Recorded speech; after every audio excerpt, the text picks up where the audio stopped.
wabarakatuh.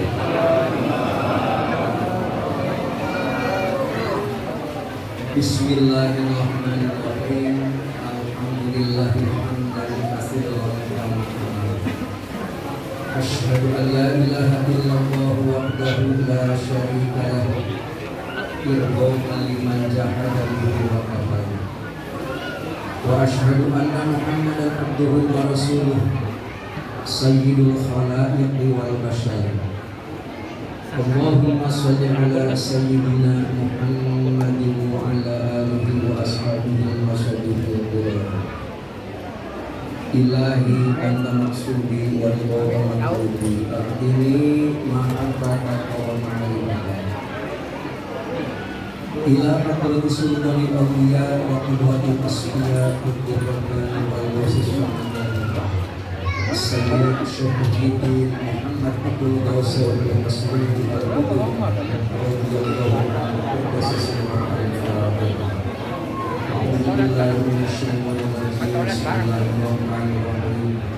Alhamdulillahirabbil alamin arrahmanir rahim maliki yaumiddin.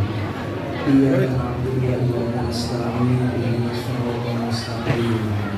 Shiratal ladzina an'amta 'alaihim ghairil maghdubi 'alaihim waladdallin. Al-Mukarramun, para wakil hakim seleksi yang berbahagia,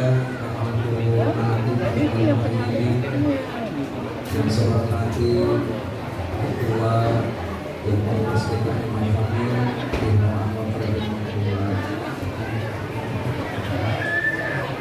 bulan Sofar berikutnya ada 3 Isro ada Wafat dan ada Som dan Pak sudah sering dibicarakan pada setiap kali dari kembali. Saya tertarik untuk berbicara sedikit tentang yang roh artinya dia berproses latihan bicara. Jiwa perlu dilatih. Tujuan latihan adalah agar kita bisa, alat bisa, karena biasa. Kalau dari biasa pun bisa.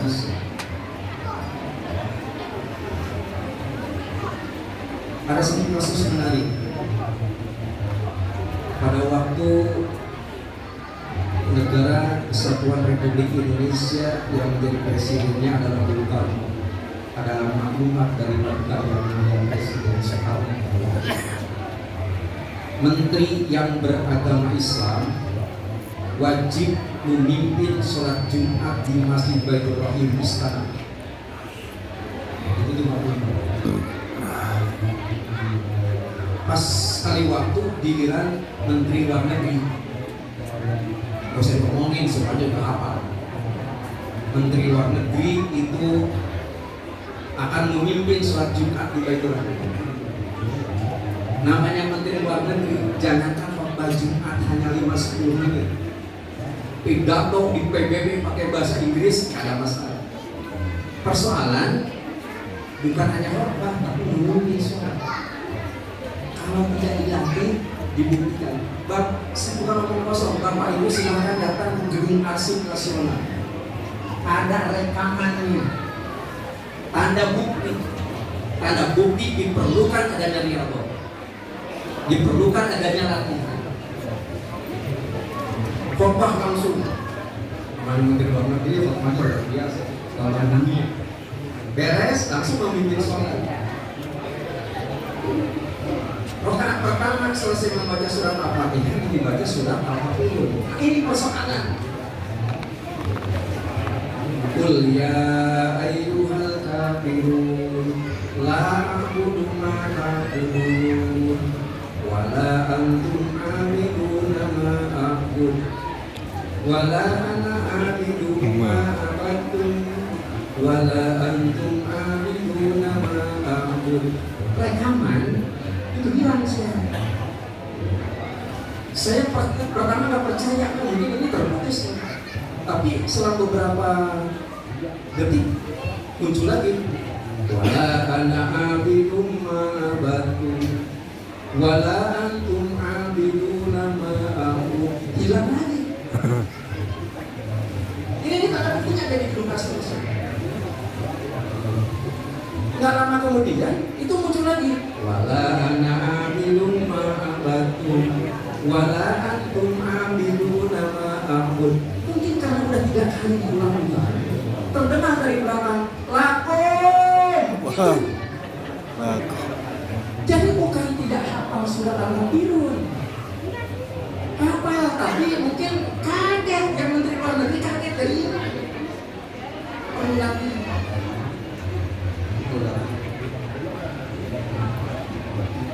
Ujung-ujungnya terdengar tuh bunga. Makmum tuh yang baca itu semuanya. Itu baru soal kalimat ya. Itu perlu ada latihan. Ini jiwa belakangan nanti. Untuk yang memimpin tawasul adalah Kiai Yusuf Al-Somad, ketua Madrasah Buka Pusat. Memangnya kenapa? Udah terbiasa. Bisa karena biasa. Saya yakin Bapak Ibu juga hafal sholawat kamilah. Tetapi kalau tidak biasa, itu yang dibacakan ya Allahumma sholli sholatan kalimatan kalimatan kamilatan yang benar. Kalimantan. Kata yang benar mengapa enggak sekalian Sulawesi Selatan? Ini persoalan dari alam bisa karena biasa. Dari yang benar latihan jiwa juga supaya benar itu perlu latihan. Gitu ya. Kalau kita teliti ya, kita simak ya, kita Miftahus Subur, kitab monumental yang dikarang oleh Abah Anom, itu ada satu moto di dalam kitab itu. Qad aflaha man zakkaha wa qad khaba man dassaha. Ayat Al-Qur'an Asy-Syams. Asy-Syamsi wa duhaha wal qamari idza talaha wan nahari idza jallaha wal laili idza yaghshaha was samai wa ma banaha wal ardi wa ma tahaha wa nafsin wa ma sawwaha. Dan itu dijadikan ayat yang dibaca pada rakaat pertama sholat Jumat oleh masyarakat rutin kan? Nah, pada rakaat yang kedua adalah kalimat yang ada pada surat Al-Lail, man a'ta wa taqa sadaqa bil husna dan seterusnya. Itu jadi moto tuh. Jadi moto kita Miftahus Subur. Kemudian diterjemahkan lagi, diperluas lagi oleh Yang Mulia Pengasih dalam kitab Badrul Syuhur. Riyadhul Nubuwah. Begini. Kita semua punya keinginan. Kita semua punya cita-cita. Kita semua punya masa depan. Dan semua yang kita harapkan itu sendiri itu tersimpan di dalam gudang. Gudangnya itu sendiri digembok. Itu persoalannya. Nah sementara apa? Itu memberikan kunci. Hanya kita ini terlalu banyak kunci. Kita coba satu-satu kuncinya. Kebanyakan nggak cocok kuncinya. Itu persoalannya. Jadi untuk bisa riyadhun nafs, untuk bisa latihan jiwa itu sendiri, yang ingin saya sampaikan pada malam hari ini, Abang telah memberikan 4 anak kunci yang istimewa. Yang pertama, as-suktu lis-salam. Kunci yang pertama adalah diam. Dengan diam kita bisa selamat. Hancurnya dunia, orang-orang yang tatanan kehidupan masyarakat karena kita nggak mau diam. Kita nggak ngerti tentang corona. Begitu, nggak mau diam. Apa? Itu kan penyakit. Orang kalau sudah kena penyakit, bagaimana caranya supaya sembuh? Itu perlu berobat. Supaya ada pakai obatnya, itu perlu diet. Diet itu sendiri yang paling banyak dilakukan oleh masyarakat kita adalah menurunkan berat badan. Diet di dalam Qorikoh Madinah Syabandiyah Pondok Pesantren Suryalaya bukan menurunkan berat badan, tapi menurunkan beban dosa apabila kita berhadapan dengan Allah Subhanahu wa Ta'ala. Ada nggak dietnya? Ada, dalam Al-Quran diatur. Ayat 12 daripada surat Al-Hujurat. Kalau kita ingin menurunkan berat badan, ada sesuatu yang tidak boleh kita lakukan. Maka ini akan menjadi masalah dari gemuk aja kita. Bagaimana caranya supaya kita gemuk? Gampang. Ada sesuatu yang kita buat. Bagaimana caranya supaya kita tidak membawa dosa di hadapan Allah Subhanahu wa taala? Ada dietnya. Ayuhibbu ahadukum ayyakula lahma maitan fakarihu. Tuh Al-Qur'an yang ngomongnya. Agar kita tidak membawa dosa di hadapan Allah Subhanahu wa taala, kita dilarang untuk memakan daging bangkai manusia. Itu dia. Bukan berarti ada manusia digorok kemudian kita cabik-cabik dagingnya, bukan begitu. Yang namanya memakan daging bangkai manusia itu sendiri adalah ngomongin kejelekan orang. Bagaimana caranya supaya kita bebas? Tidak bisa ngomongin kejelekan orang? Iya. Apa itu masih kuncinya nih?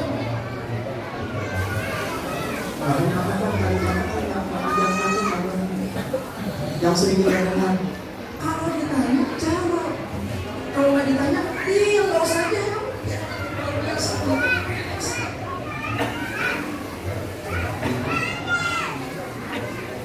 Malah kemarin ada satu ungkapan gitu, dia itu emas, dia itu emas. Makanya kalau istri-istri kita minta emas, jawabannya hanya sama, diam. Itu kunci yang pertama.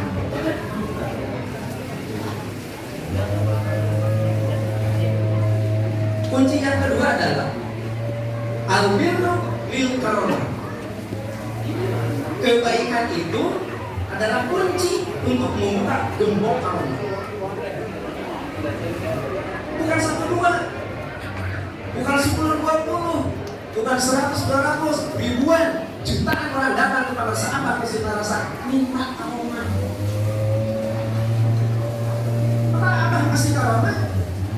Abah kasih kuncinya di karomah. Diawali dengan takut zikir karomah. Tetapi untuk memunculkan karomah pada diri kita itu perlu al-birru, berbuat baik. Pengen karomah aja nggak pernah berbuat. Orang pergi pesantren, kita punya anak di pesantren kan, hafal Alfiyah, penting Alfiyah. Alfiyah itu tata bahasa. Kenapa saya katakan penting? Karena apabila kita dengar orang-orang berceramah di dunia, bisa diketahui orang ini menguasai bahasa Arab ataupun tidak dilihat dari fakta. Alhamdulillah. Wassalatu wassalamu ala Rasulillah alladzi la nabiyya ba'dahu. Amma ba'du. Qala Allah Ta'ala fil Qur'anil Karim. Itu seakan-akan benar. Kata bahasa Arab salah. Sebab ada satu kalimat di dalam kitab Al-Qur'an, amma kama yakunu syai'in wa fa'itil biha wujibal ulifah. Jadi kalau ada kalimat amma baru wajib hukumnya untuk dijawab pakai pak. Amma baru pak didahulukan faqala Allah bukan qala faqala qala dan seterusnya. Bayar ibadah. Coba dia Hanover Fakusi Munggulan. Nah jadi bagaimana caranya kita membuka karomah? Orang belajar Arabnya saja itu belum tentu apa-apa. Orang belajar kita kasih satu saja, satu aja, dan sebagainya belum tentu apa-apa. Yang dapat keberkahan itu adalah yang berkhidmat kepada kiai. Kalau kita ingin dapat karomah dari Allah, berkhidmat kepada Allah.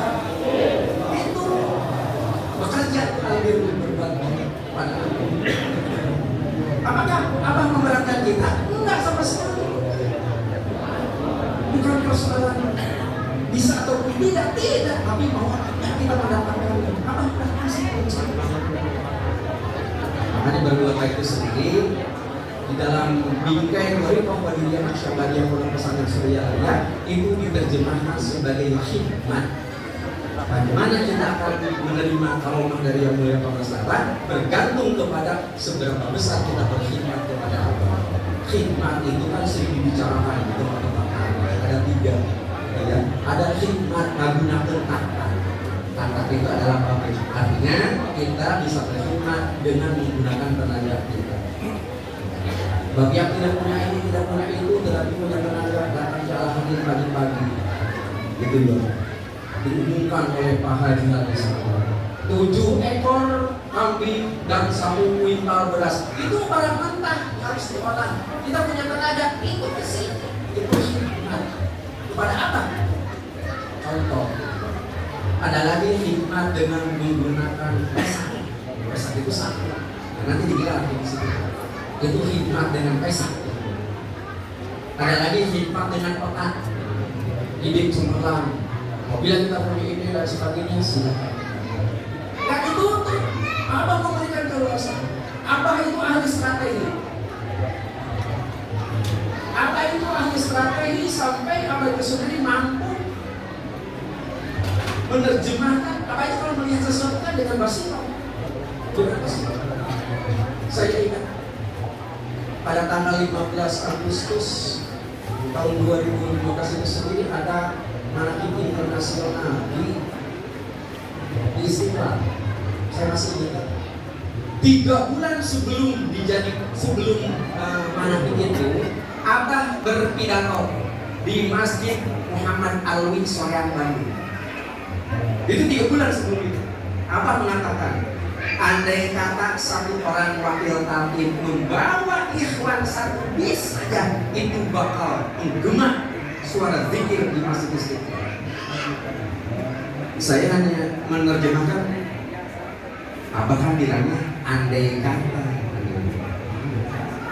Pas begitu waktunya Manaqib di Istiqlal, begitu gembira, begitu semangat, dan begitu menggema kalimat la ilaha illallah di zikir oleh semua pada. Selesai acara, MC mengumumkan bahwa bis yang diparkir di halaman Masjid Istiqlal berjumlah 102 buah.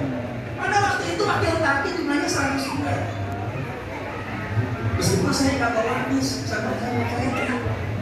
Tapi apakah andai kata 1 orang wakil talqin membawa 1 bis, 102 wakil talqin itu pasti bakal ada 102 bis. Begitu. Itu apa pandangannya sama. Nah ini apa sih kemampuan atau ahli strategi. Pada waktu itu Dr. Wawan Gunawan dari Bekasi diangkat, ditetapkan jadi wakil talqin pada waktu itu. Pak Wawan di sini panggil ya Pak, dari panggung. Siap jadi wakil talqin, insya Allah. Langsung bilang itu. Apa kata Abah? Semar talqin. Kenapa? Karena beliau adalah seorang dalang, kawan aja. Siapa Semar itu? Semar adalah sesepuh daripada pewayangan. Pewayangan yang ada di Indonesia, pimpinan-pimpinan negara itu ditugaskan pewayangan. Bukan itu aja. Cepot talqin. Siapa Cepot? Cepot itu adalah komedian. Itu urusan kawan aja. Bahkan Buto Ijo talqin. Siapa Buto Ijo? Buto Ijo adalah preman. Buto Ijo baru bisa dan mau membunuh siapapun asal diperintah dan dapat bayaran. Itu juga sebenarnya ahli strategi. Puluhan ratusan organisasi, bukan tingkat RT, bukan tingkat RW, tingkat dunia, UNICEF, UNESCO ingin mengadakan penelitian di Baduy. Tidak ada yang diizinkan. Diangkat wakil talqin Kiai Abdul Manan dari Bandung. Apa kata Abah? Tolonglah Baduy. Minta izin kepada Baduy. Mohon diizinkan untuk Manaqib di dalam. Apa kata Baduy? Silahkan. Tuh hebatnya pada saat melihat dengan basuh. Tingkat dunia saja PBB tidak diizinkan. Tetapi Rikoh Badiyah Naqsyabandiyah Pesantren Surialaya itu diizinkan masuk. Dan sekitar 150 orang masuk ke Baduy dalam tengah malam berzikir. Keesokan harinya dilaksanakan acara Manaqib. Baduy dalam ngomong, Geus ratusan jelema daratan kabeh di kadon hees kecuali Antio. Jadi orang-orang yang datang ke sana mengadakan penelitian itu hanya ikut tidur aja di sana, ada kegiatan apa. Kecuali ini dari Pemadilian Syababiyah Pelepasan Muslimin karena menggemakan qiyamul lail, menggemakkan amalia malam dan besok akan berzikir. Harus ada. Nah, jadi itu adalah kita bagaimana caranya mendapatkan karomah hanya dengan cara berkhidmat. Itu kunci yang kedua. Yang ketiga, aljur bisya. Kita ingin sekali memproteksi diri. Memproteksi diri itu sendiri umpamanya jangan-jangan ada orang kesenang kepada kita. Bagaimana caranya kita menjaga diri supaya tidak kena kepada kita? Hanya satu kunci yang dikasih oleh aljur dan berdoa. Ada satu cerita menarik dalam kitab Tanqihul Qaul. Di bagian akhir, kalau suka dibaca apa bagian tangan sebagian. Biasanya kan kalau ngaji itu biasanya bagian awalnya aja. Baru 4-5 halaman, baru berhenti ngajinya. Jadi bagian belakangnya agak sempat ngaji. Di bagian belakang itu aja ada cerita. Ceritanya begini. Ada pengantin baru. Pengantin baru itu sendiri hamil istri. Namanya hamil gitu kan, yang ngidam kan banyak macam-macam keinginannya. Hanya itu kan kalau ngidam banyak keinginan. Ada yang pengen makan sama sabun, gampang kan beli aja sabun. Ada yang pengen pokoknya demen aja sama suami, ada tuh enak kalau memang begitu. Tapi terkadang ada yang benci aja kepada suami, ada yang begitu. Ini di depan rumah orang yang ngidam itu ada pohon. Di atas pohon itu ada burung pipit sedang bertelur. Tiba-tiba telur itu sendiri ada yang menetas. Terdengar oleh yang ngidam, ngomong ke suami, kan kayaknya enaknya kalau makan anak ini. Suami tidak takut terjadi apa-apa kepada istri. Akhirnya dia manja, diambil. Langsung diambil, dimakan. Langsung dimakan mentah-mentah, dimakan luar biasa. Itu dalam cerita. Dalam kitab tadi. Tiba-tiba burung pulang tuh si induknya. Karena didapati tidak ada anaknya, lapor kepada Nabi Sulaiman. Nabi Sulaiman memerintahkan aparatnya siapa yang mengambilnya. Ternyata yang punya rumah di bawah dipanggil oleh Nabi Sulaiman. Mohon maaf karena keinginan istri. Kata Nabi Sulaiman, jangan sekali-kali begitu dilakukan. Di bulan Ramadan. Siap. Esok harinya ada lagi yang menetas itu. Istrinya ngomong lagi ke suaminya. Kalau kayak kemarin enak rasanya. Sampai begitu. Takut terjadi sesuatu, naik lagi, diambil lagi, dimakan lagi. Induk dan pulang, lapor lagi ke Nabi Sulaiman. Dipanggil untuk yang kedua kalinya. Mohon maaf, ini pun karena keinginan istri. Baik kalau memang begitu, jangan sampai terjadi. Hari ketiga menetas lagi, pengen lagi, diambil. Bayangkan. Karena sudah 3 kali, akhirnya si induk burung itu sendiri meminta agar Nabi Sulaiman menjatuhkan sanksi kepada suami yang ngambilin anaknya. Baik, kata Nabi Sulaiman, aku perintahkan 2 jin untuk menunggu pohon itu. Kalau ternyata dia terpaksa naik lagi, jin yang satu menarik kaki kanan, jin yang satu menarik kaki kiri. Sampai begitu dalam kitab Tanqihul Qaul. Nah, begitu dia keluar, terdengar lagi ada yang menetas. Kaki itu ada lagi satu lagi, coba ambil lagi satu. Sampai begitu. Nah, begitu dia mau naik, jin udah siap-siap nih. Ternyata ada seseorang, bisa jadi malaikat tetapi menyerupai sebagai batu uji saja, menyerupai orang meminta-minta. Assalamualaikum. Aku udah 3 hari barangkali ada sisa-sisa makanan yang bisa saya makan. Apa kata sang suami? Saya tidak punya apa-apa kecuali sisa roti sedikit ditambah dengan cuka yang tersisa. Baik aja kan gak nyambung ya. Bubur roti ditambah cuka kan gak nyambung. Tapi hanya itu yang dimiliki oleh mereka. Apa kata aku minta-minta? Gak apa-apa ini juga.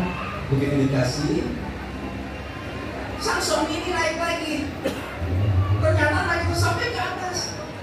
Sampai ke atas, nanti ambil lagi anak burung itu sendiri dan dimakan lagi. Begitu burung datang, protes, datang ke Nabi Sulaiman, dipanggil jin itu. Lu kerja apa enggak? Apa kata jin itu sendiri? Pada saat aku akan menarik kaki orang tersebut, ternyata ada dua malaikat. Yang satu melemparkan aku ke timur, yang satu lagi ke barat. Kayaknya yang satu itu adalah bubuk roti, yang satu lagi adalah cuka. Itu adalah ajun ke dermawan.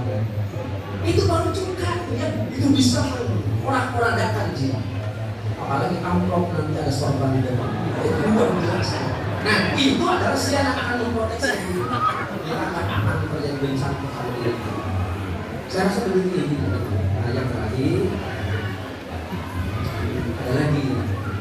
Nah, yang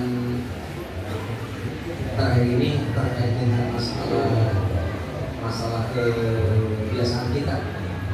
Masalah kebiasaan kita itu sendiri, kalau ternyata memang kita mempunyai satu keinginan, satu hajat, satu ada asyukur biziyadah. Jadi itu kunci. Kita punya keinginan rezeki ingin lancar.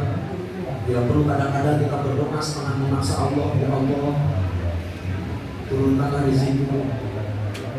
Bila perlu sekarang, ya Allah